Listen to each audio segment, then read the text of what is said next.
Subscribers எல்லாருக்கும் வணக்கம். நம்ம இந்த வீடியோவில் என்ன பண்ண போகிறோம், கார் மேனுஃபேக்சர் பண்ணி எல்லாமே ரெடி பண்ணிட்டாங்க.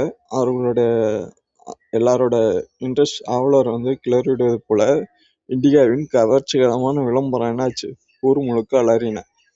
த பிக் கார், பெரிய காரு, ஸ்மால் கார், ஆடம்பரமாக பெருசாக இருக்கும், அதே டைமில் சின்னதாக இருக்கும். பார்க்குறதுக்கு நடுத்தரங்கள்லாம் யூஸ் பண்ணுற மாதிரி ஆடம்பரமாகவும் இருக்கும், விலை கம்மியாகவும் இருக்கும். மோர் கார் பார் கார், நிறைய காரு, ஆளுக்கு ஒரு கார் ஆக்சுவலாக போன்ற நேரடியான வாசகங்கள் மக்களிடையே மிகுந்த எதிர்பார்ப்பை தூண்டின. 1998 டிசம்பர் 21 அன்று ரத்தன் டாடா பத்திரிகையாளர்களை சந்தித்தார். இந்தியாவில் வடிவமைக்கப்பட்டு தயாரிக்கப்பட்ட முதல் கார் எங்களுடைய டாடா இண்டிகா டிசம்பர் 30 அன்று வெளியாகும் என்று பெருமையுடன் அறிவித்தார். அவருடைய பெருமைக்கு நியாயமான காரணங்கள் இருந்தன. உலக அளவில் ஒரு புதிய காரை வடிவமைத்து தயாரிப்பதென்றால் குறைஞ்சபட்சம் 500 கோடி ரூபாய் செலவாகும். ஆனால் இண்டிகா அதில் என்ன பண்ணாங்க, 1/3 பங்கு 1700 கோடி ரூபா மட்டும் செலவு பண்ணி இந்த காரை மேனுஃபேக்சர் பண்ணியிருந்தாங்க. அது மட்டும் இல்லைங்க, கார் வடிவமைப்பு தயாரிப்பு எந்த முன்னனுபவமே இல்லை யாருக்குமே. அவங்கள எல்லாம் வச்சு, ஏன்னா அவங்க என்ன பண்ணியிருந்தாங்க, டாடா மோட்டார்ஸ் இதுக்கு முன்னாடி நம்ம பார்த்தோம், இன்ஜின் மேனுஃபேக்சர் பண்ணிட்டு இருந்தாங்க.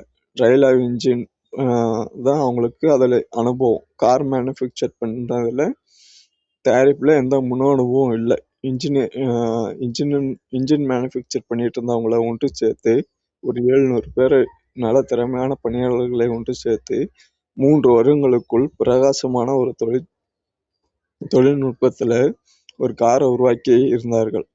இது எத்தனை கடினமான விஷயம் என்று அப்பொழுது யாருக்கும் புரிந்திருக்கவில்லை. ஏன்னா அப்போ அவர் என்ன சொல்றாருன்னா, அனௌன்ஸ்மெண்ட் பண்றாரு, போர்ட் டைரக்டர்ஸு, மற்ற கம்பெனிஸ், ஒரு ப்ராஜெக்ட்னாலே இனிஷியலாக அப்படிதான் இருக்கும். அப்ரோச் பண்ணி எல்லாருமே யார் ஃபைனான்ஸ் பண்ணுவாங்கன்னு தெரியாது. கடைசியில் இந்த ரோட்டில் போகலான்றப்போ திரும்பி பார்த்தோம்னா யாரும் இல்லைன்றதையும் பார்த்தோம்.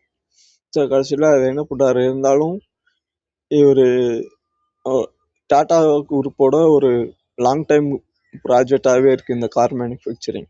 ஸோ ஓன் மேனுஃபேக்சரிங்கிறது அதை என்ன பண்ணுறாங்க, ரத்தன் டாட்டா எடுத்து ப்ராஜெக்டை நிதி 1500 கோடி ரூபா இது பண்ணி 280 கோடி ரூபா செலவு பண்ணி ஒரு புதுசாக ஒரு காரை மேனுஃபேக்சர் பண்ணி மார்க்கெட்டுக்கு எடுத்துகிட்டு வந்துட்டு அலௌன்ஸும் பண்ணிட்டாங்க.